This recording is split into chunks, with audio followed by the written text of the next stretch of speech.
Assalamualaikum warahmatullahi wabarakatuh. Pada pertemuan hari ini di mata kuliah proses produksi dengan materi mesin bubut, saya akan tampilkan slide untuk pembahasan tentang mesin bubut. Ini mesin bubut, gambar atau tampilan dari mesin bubut. Mungkin kalian sering menjumpai atau sering melihat dan juga sering menggunakan mesin bubut itu. Secara teori, apa sih yang disebut dengan mesin bubut? Mesin bubut adalah mesin perkakas atau mesin yang melakukan pemotongan atau proses pemotongan logam dengan cara penyayatan, atau mesin perkakas yang digunakan untuk memotong atau merubah bentuk benda kerja yang diputar. Prinsip kerja mesin bubut yaitu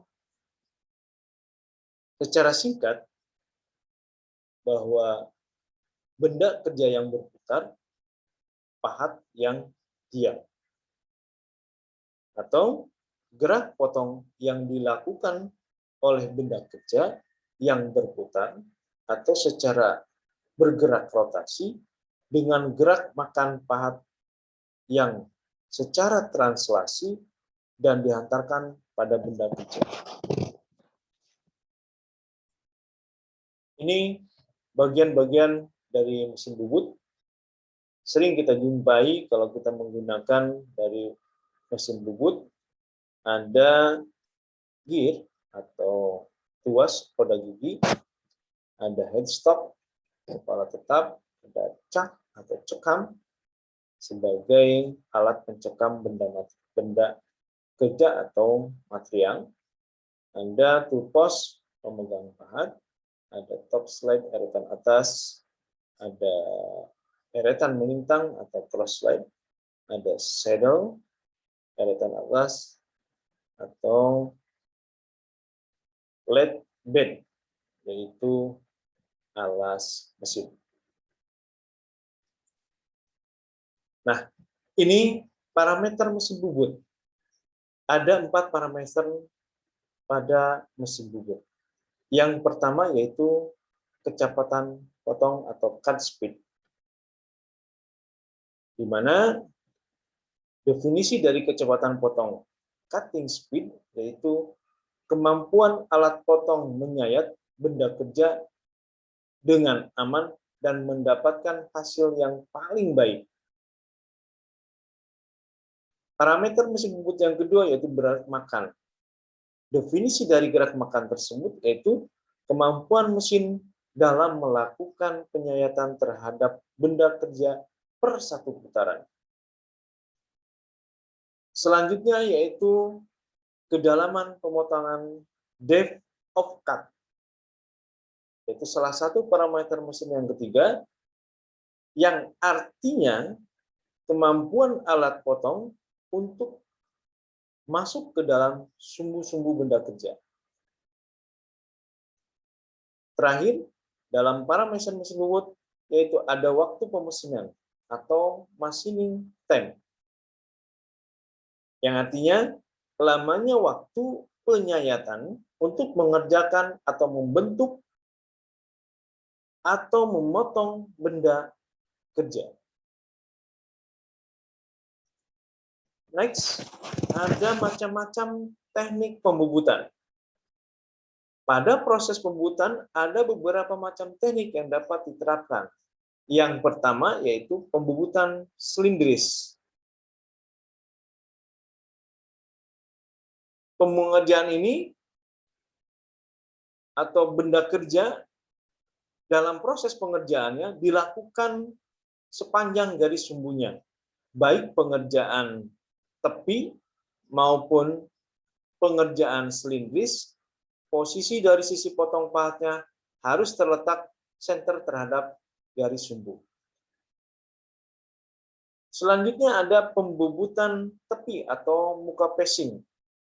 Proses ini yaitu jenis yang dikerjakan pembubutan yang dilakukan pada sisi tepi penampang benda kerja, di mana pahat bergerak melintang menuju sumbu benda kerja. Atau pergerakan pahat ini akan menghasilkan permukaan penampang benda kerja. Selanjutnya, pembubutan alur atau grooving. Suatu proses atau pembentukan sebuah alur pada suatu benda kerja dengan menggunakan sebuah mesin bubut maupun mesin milling. Selanjutnya, ada proses pembubutan bentuk atau form turning. Proses pembubutan bentuk, ujung potong pahat bubut berukuran besar, membentuk kontur pada benda kerja. Next, macam-macam teknik pembubutan yaitu pembubutan ulir atau threading. Proses ini membentuk ulir didapat dengan cara menggerinda pahat menjadi bentuk yang sesuai dengan menggunakan referensi mal ulir. Selanjutnya, ada teknik pembubutan diameter dalam atau boring. Proses ini untuk memperbesar lubang atau membuat lubang.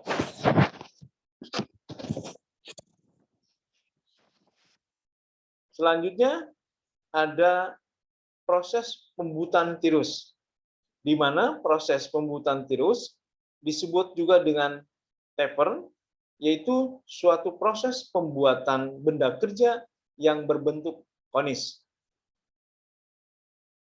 Bentuk konis yang dimaksud yaitu besarnya diameter ujung yang satu dengan diameter ujung lainnya dari suatu proses memiliki ukuran yang berbeda dengan berurutan dan beraturan. Selanjutnya ada chamfering.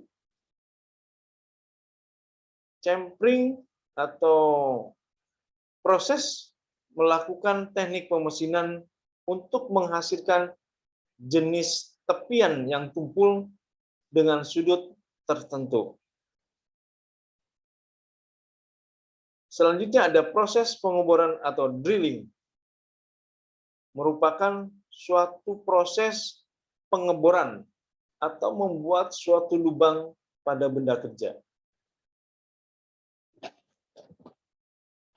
Selanjutnya ada knurling, yaitu merupakan proses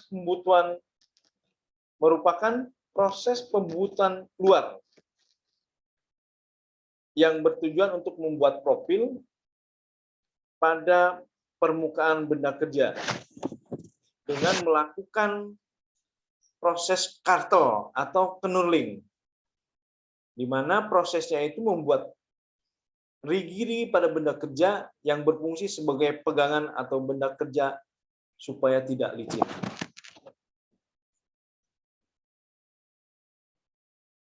Itu mungkin yang saya sampaikan pada pertemuan hari ini. Mudah-mudahan bermanfaat. Mohon maaf bila mana ada penyampaian yang kurang berkenan. Billahi taufiq wal hidayah. Wassalamualaikum warahmatullahi wabarakatuh.